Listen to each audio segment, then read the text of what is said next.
अस्सलामुअलैकुम, welcome to academic info. आज हम लोग दो चीज़ें कवर करेंगे। First one is introduction to drama and second one is components of drama.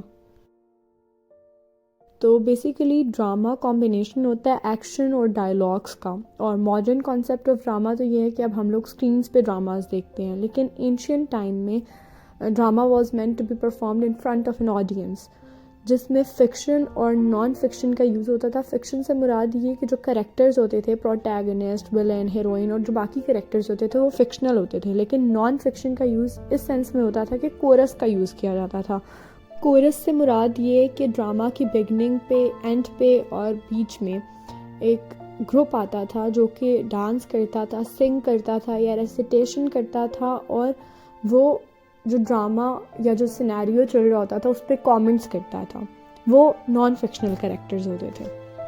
So coming towards the components of drama, पहला component है प्लॉट।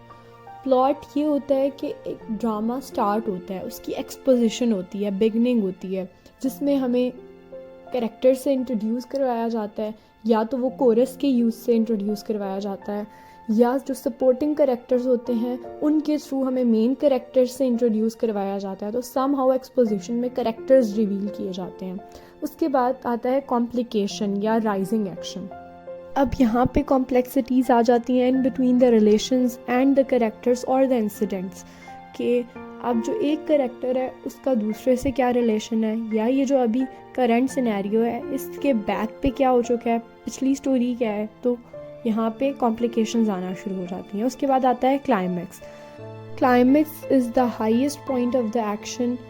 बिल्कुल अब एकदम से स्टार्ट लेके क्लाइमैक्स होता है और उसके बाद रेजोल्यूशन की तरफ आना शुरू हो जाती है स्टोरी। मतलब ये एक डिसाइसिव सा सिनेरियो होता है। फिर एंटी क्लाइमैक्स में हम लोग रेजोल्यूशन की तरफ मूव कर रहे होते हैं। अब चीज़ें कंक्लूड होना शुरू हो चुकी होती हैं कि या तो जो प्रोटैगनिस्ट है उसको विलन से ज़्यादा पावर मिल जाती है, या सम हाउ वो जीत के करीब होता है और चीज़ें कंक्लूड होने वाली होती हैं, और एंडिंग में फाइनली वाइंड अप होता है ड्रामा, रेजोल्यूशन जिसे हम कहते हैं। अब प्लॉट्स भी दो तरह के होते हैं, मेन प्लॉट और सब प्लॉट। एक मेन प्लॉट होता है, उसी के साथ साथ एक स्टोरी पैरेलल उसके चल रही होती है, उसे हम सब प्लॉट कहते हैं। लेकिन जो ग्रीक ट्रेजेडी की हम आगे बात करेंगे उसमें सिंगल प्लॉट होता है, सिर्फ एक ही मेन प्लॉट होता है, उसी पे पूरी स्टोरी बेस होती है, साथ कोई सब प्लॉट नहीं चल रहा होता। लेकिन जो अब मॉडर्न ड्रामाज हैं इसमें हमें सब प्लॉट्स भी नज़र आते हैं। So the second component of drama is characters.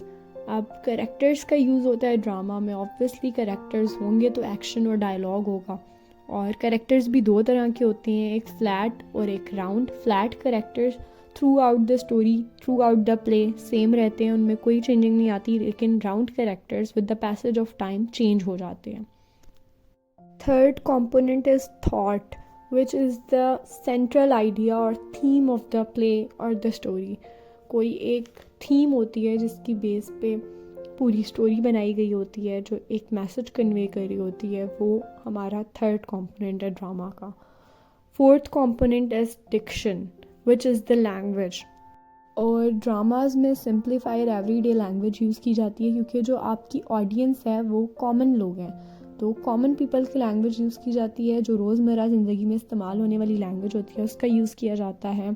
Fifth element is melody, which is the use of music. तो हम एंशियंट एरा में कह सकते हैं कि एंशियंट टाइम में यूज़ ऑफ कोरस था, और अब एलिमेंट ऑफ मेलोडी और म्यूज़िक इतना ज़्यादा ट्रांसफॉर्म हो चुका है कि अब हमारे ड्रामास के OSTs होते हैं। तो पहले भी मौजूद था मेलोडी का एलिमेंट, अब भी मौजूद है, लेकिन बहुत ज़्यादा ट्रांसफॉर्मेशन हो चुकी है। And the last component of drama is spectacled, which is the settings. तो इससे मुराद ये है कि ड्रामा बेसिकली कहाँ पे परफॉर्म किया जा रहा है। तो एंशियंट टाइम में तो ऑडियंस के सामने उसी वक्त परफॉर्म किया जाता था, तो सिंगल प्लॉट होता था, सिंगल सेटिंग होती थी, लेकिन अब हमें मल्टीपल सेटिंग्स नज़र आती हैं ड्रामा की। आज हम लोगों ने introduction to drama and components of drama को कवर किया है। Next video will be on features of Greek tragedy इंशाल्लाह। So stay tuned and do subscribe my channel.